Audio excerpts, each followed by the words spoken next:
You think you're making choices, but most of what you call a decision is a response to pressure you didn't notice.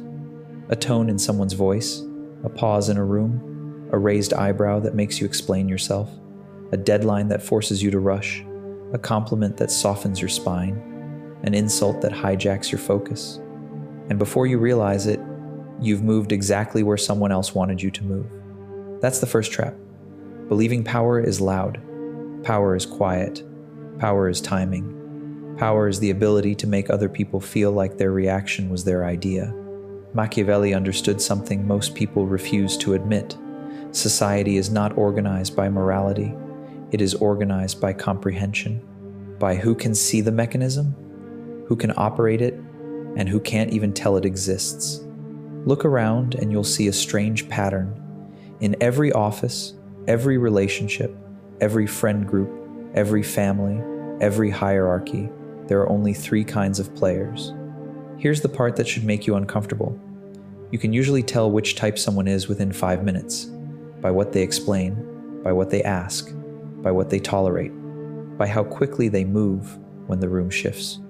This video is a transition plan, not inspiration, a set of practical moves that changes how you speak, how you pause, how you decide, and how you stop being steered. The question is which one you are, right now, in the systems that feed on you, because once you know the three types, you can locate yourself with brutal honesty, and then you can upgrade. Let's begin. The first type is not evil, not stupid, not even lazy. It's simply unarmed. They move through life as if the world is a sequence of spontaneous events, not a system of incentives and perception games. They trust what is said, not what is implied. They treat emotion as truth. They believe urgency is real. They believe the loudest person is the most powerful person. And because of that, they become the easiest substance in the room to shape. You can recognize them by one habit. They explain themselves, not once, not selectively, constantly. They explain why they're late, why they didn't call, why they made a choice, why they feel the way they feel. They give reasons, as if reasons protect them, but reasons don't protect you. Reasons expose you. Every extra sentence is a window into your fears, your needs, your weak spots, and someone who has learned how humans work will quietly collect those windows and build a map of you. The sleepwalker speaks to relieve pressure, not to move reality. So they talk when they should watch. They react when they should wait. They answer when they should let silence do the work. And silence is the first language of power. Because silence forces the other person to reveal themselves. It creates imbalance. It makes them fill the space. It makes them negotiate with their own nerves. The sleepwalker can't tolerate that. They treat silence like danger, so they rush to fix it with words, with jokes, with oversharing, with explanations. They would rather lose control than feel uncertain for 10 seconds. That is why they get managed. Not through force, through tempo. A manager drops an urgent request at 9:47 p.m. The sleepwalker answers immediately, proving they can be summoned. A partner uses disappointment as a weapon, and the sleepwalker scrambles to earn forgiveness. A friend group laughs at them as a joke, and they laugh too, just to stay inside the circle. They trade dignity for belonging. They trade strategy for relief. And the world rewards relief addicts with more pressure. Here's the deeper mechanism. The sleepwalker believes the frame is fixed. They walk into every conversation, accepting the other person's assumptions. If someone is angry, the sleepwalker assumes they're wrong. If someone accuses, they assume they must defend. If someone demands, they assume they must comply or negotiate. They never ask the forbidden question, who set the rules of this moment? Because the frame is what determines who is right, who is guilty, who is reasonable, who is difficult. The sleepwalker never controls the frame, so they spend their life pleading inside frames built by others. This is why they are predictable, and predictability is the price of being controlled. The sleepwalker's inner world is also a mess of noise. They treat every thought as an instruction, every feeling as a command. If they feel anxious, they act anxious. If they feel offended, they retaliate. If they feel lonely, they chase. They don't separate emotion from action. They don't create distance between stimulus and response. So anyone who can trigger emotion can trigger behavior. That is the simplest form of domination, emotional remote control. Now listen carefully. The goal is not to become cold for the sake of being cold. The goal is to become deliberate. And the first step is surgical. You stop giving people free access to your reflexes. 3 behaviors mark the sleepwalker's downfall. First, instant replies. They answer messages immediately, respond to provocation immediately, commit immediately. They think speed proves value. It doesn't. Speed proves availability. Availability proves you can be steered. When you respond instantly, you let other people set your rhythm, and whoever sets the rhythm controls the exchange. Second, compulsive justification. They over-explain to be understood. But being understood is not the same as being respected. Over-explaining signals that you need approval, that you fear misinterpretation, that you can be pressured with confusion or guilt. The more you justify, the more you teach people how to corner you. Third, emotional transparency. They broadcast their state, their face, their tone, their posture, their texting style. They leak every shift. That leakage becomes a dashboard for others. Press here and he folds, praise here and he runs, ignore here and he chases. So what do? You don't be more confident. That's a bedtime story for children. You install protocols. Protocol 1, delay becomes default. Not to play games, to reclaim tempo. When you get a demand, you don't rush to answer. You say, I'll get back to you. You review, you decide. This single habit breaks the leash because it inserts space between stimulus and response. Protocol 2, replace explanation with conclusion. Instead of telling your whole internal movie, you state the decision. I can't make it. That doesn't work for me. I'll handle it tomorrow. Short, clean, no courtroom drama. If pressed, you repeat the conclusion. Calm repetition is a wall. Protocol 3, observe before you participate. When tension appears, you don't jump into it. You watch who escalates, who calms, who frames, who seeks control. You study patterns like a strategist, not a victim. The sleepwalker experiences social life. The upgraded mind reads it. Here's the cold truth. The sleepwalker is not defeated by stronger people. They're defeated by people with better timing and fewer leaks. And once you see that, you can't unsee it. Because the moment you stop reacting on demand, you become unfamiliar. And what is unfamiliar becomes difficult to control.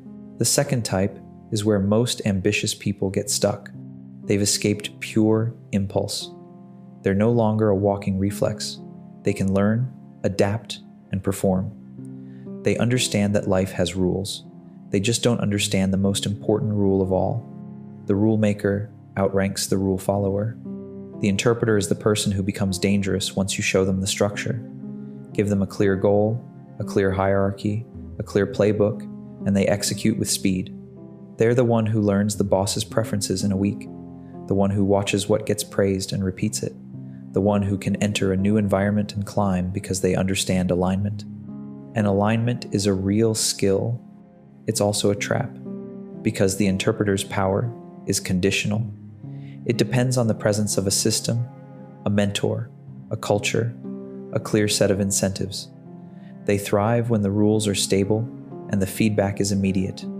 But when the rules shift, when the incentives become hidden, when the game becomes political instead of procedural, the interpreter stalls. Not because they're weak, because they're waiting to be shown the new map. You can identify an interpreter by what they seek. They seek clarity, they seek instruction, they seek best practices. They ask, what does success look like here? They want the criteria, they want the rubric, they want the measurable target. That makes them excellent operators, but it also makes them legible, and legibility is exploitable. If you can predict what someone will do when presented with a reward signal, you can steer them with rewards. If you can predict what someone will do when threatened with disapproval, you can control them with disapproval. The interpreter wants to win, but often they want to win in a way that someone else recognizes as winning. That need turns into a leash. Here is the interpreter's signature weakness.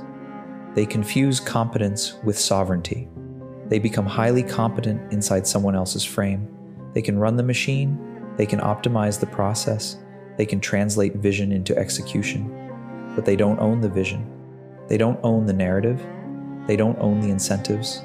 So they can be replaced, reassigned, or sacrificed. This is why organizations love interpreters. They're reliable, they're productive, they carry stress without complaint, they turn chaos into deliverables, they make their leaders look smarter than they are. And this is why organizations eventually punish interpreters. Because the more you execute, the more you signal that you are there to execute. The more you become the dependable one. The more you get dependence as your identity. And dependence is not power. Dependence is workload. The interpreter's relationship to authority is also revealing. They don't necessarily worship authority, but they respect it too quickly. They look for the person who knows. They want to be close to that person. They want to be chosen. They want to be trusted with responsibility. So they become loyal. And loyalty can be weaponized. A superior gives them access, praise, responsibility, and the interpreter gives back obedience, availability, and silence. They become the perfect instrument until the superior needs a scapegoat, needs a fall guy, needs someone to absorb blame while the narrative stays clean. The interpreter is often shocked when this happens because they believed performance creates safety. Performance creates usefulness. Safety belongs to those who control the story. So, the upgrade from interpreter is not about learning more. It's about changing what you optimize for. Right now, the interpreter optimizes for approval, metrics, and visible competence. To move upward, you must optimize for leverage, narrative, and positioning. Here are the practical behaviors. Behavior 1, stop solving the wrong problems. Interpreters love being the fixer, the person who handles it. But fixing everything makes you the garbage disposal of the system. Instead, ask, does solving this increase my leverage, or does it merely increase my workload? If it's workload, delegate it, delay it, or attach a cost to it. If it's leverage, solve it publicly and make the value visible. Behavior 2, build a portfolio, not a job. The interpreter ties identity to role. The role becomes a cage. Start creating assets that travel with you, relationships across departments, a repeatable method, documentation that proves your influence, projects with your name on them, a reputation for owning outcomes. The goal is mobility. If you can't leave, you don't have power, you have dependency. Behavior 3, learn to speak in frames, not facts. Facts are cheap. Anyone can recite facts. Framing is power. When a problem appears, don't just report it, name it, define what it means, propose the lens through which it should be judged. If you can consistently define what matters and why, you stop being support. You become direction. Behavior 4, control your availability. The sleepwalker answers instantly. The interpreter answers efficiently. The next step is to answer strategically. You do not train people to reach you at any time. You create windows. You create process. You create scarcity. Scarcity turns attention into respect. Respect turns requests into negotiations instead of commands. And there's one more move. Interpreters avoid because it feels risky. Behavior 5, selective non-compliance. Not rebellion, not drama, a calm refusal to be pulled into low-leverage tasks or humiliating frames. That's not the best use of my time. If we want this done right, we need to adjust X. I'm not the right owner for that. You say it without heat. Heat makes it personal. Calm makes it structural. The interpreter rises by alignment. But they become truly dangerous when they realize alignment is optional. Because once you can execute and also choose what you execute, you stop being a tool. You become a force. and then the world starts negotiating with you differently. The third type is the one people mistake for lucky. Things seem to bend around them, doors open, conflicts dissolve, opportunities arrive at the right time. But it isn't luck, it's architecture. The architect doesn't live inside events. They live above them. Where others see personalities, they see incentives. Where others see arguments, they see leverage. Where others see chaos, they see predictable human patterns repeating in different costumes. The architect's first advantage is this: they don't start by asking, "What should I do?" They start by asking, "What is the system doing to people?" Because most behavior isn't character.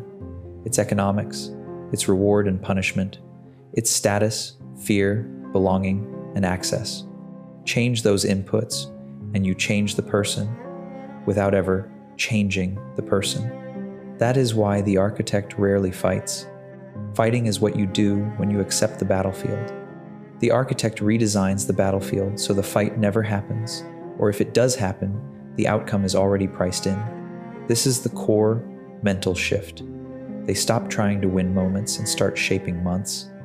They understand timing as a weapon. They understand that the same message said in the wrong week becomes humiliation, but said in the right week becomes prophecy. They understand that some moves must be delayed until the room is ready to call them necessary. They don't rush to be right. They wait to be inevitable. And inevitability is a higher form of power than persuasion. Where the sleepwalker leaks emotion and the interpreter manages emotion, the architect weaponizes emotional climate. They know when to let tension rise just enough to make people desperate for structure. They know when to stay silent so others overcommit. They know when to offer relief so loyalty attaches to them. They understand a blunt fact: humans don't follow the best plan. Humans follow the person who makes them feel safe from uncertainty. So the architect becomes the one who handles uncertainty, not by pretending to know everything, but by controlling what gets defined as a problem and what gets defined as noise. This is how they command rooms without shouting. They are not dominant. They are definitive. Notice how they speak. Few words, high placement. They don't narrate their emotions. They don't drown you in detail. They name what matters. They give a next step. They leave space. And in that space, people project authority onto them. But the real work happens before anyone speaks. The architect prepares environments like a general prepares terrain. They don't rely on willpower or charisma. They build structures that make the desired behavior the easiest behavior. If they want loyalty, they design a ladder people can climb through them. If they want performance, they design incentives that punish delay and reward delivery. If they want obedience, they control access to information, to approval, to resources, to the next opportunity. Access is the quiet currency of power. Who gets time with you? Who gets clarity from you? Who gets your attention? Who gets included? Who gets ignored? The architect uses these levers without drama, no threats, no begging, just structure. And because structure feels natural, people don't resist it. They accept it the way they accept gravity. There's a second advantage most people miss. The architect is not addicted to being liked. They understand that likability is unstable, but respect is durable. So they choose respect. They don't chase consensus. They secure alignment. They don't seek validation. They secure positioning. They don't beg people to understand. They make understanding unnecessary by making outcomes visible. They also know the most dangerous moment in any hierarchy. The moment you start to look essential. Essential is a compliment that becomes a trap. It paints a target. It invites envy, dependency, and political sabotage. The architect avoids this by distributing credit strategically and making their influence harder to isolate. They let others feel ownership while they retain control of the design. That's how you stay powerful without becoming the obvious enemy. So how do you act like an architect in practical terms? Move 1. Design the incentive. Don't debate the behavior. If someone repeatedly fails you, stop lecturing. Ask what they are rewarded for. Are they rewarded for speed over quality? For looking busy over being effective? for loyalty over honesty, change the reward structure and the personality problem often disappears. Move 2. Control the frame before the conversation begins. Don't enter meetings unarmed. Decide the outcome you want, the constraints you'll accept, and the narrative you will use to make your outcome sound like the obvious choice. If you walk in hoping to see how it goes, you're volunteering to be shaped. Move 3. Make your timing asymmetric. Let others reveal urgency. You reveal certainty. Urgency makes you negotiable. Certainty makes you an anchor. When you move, move cleanly. When you wait, wait without apology. Your calm pace becomes a pressure on everyone else's chaos. Move 4. Build dependency without appearing to demand it. Create systems people rely on. A process, a connection, a resource, a piece of information, a path to approval. But never make it feel like a leash. Make it feel like a bridge. People walk onto bridges willingly. And above all, the architect obeys one law: never expose your full design while it's still fragile. You reveal in phases. You let people believe they discovered the idea. You let them invest. Once they invest, they defend it. Once they defend it, it becomes real.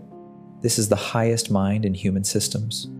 Not the mind that reacts, not the mind that executes, the mind that arranges reality so others can only choose between the options you built. If you want an upgrade path, forget identity, forget who you are. Systems don't care. People don't reward your intentions. They reward what your behavior consistently signals. So, the path is not self-esteem.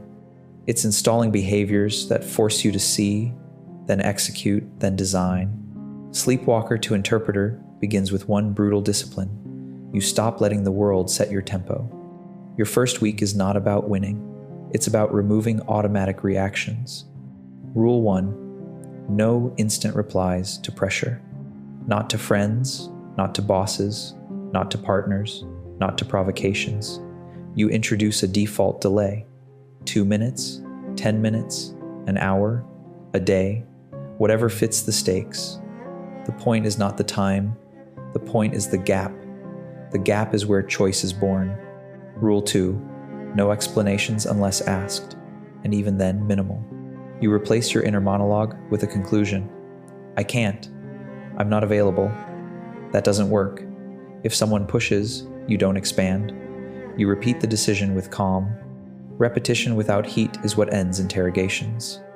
Rule 3. One notebook, 1 page per person.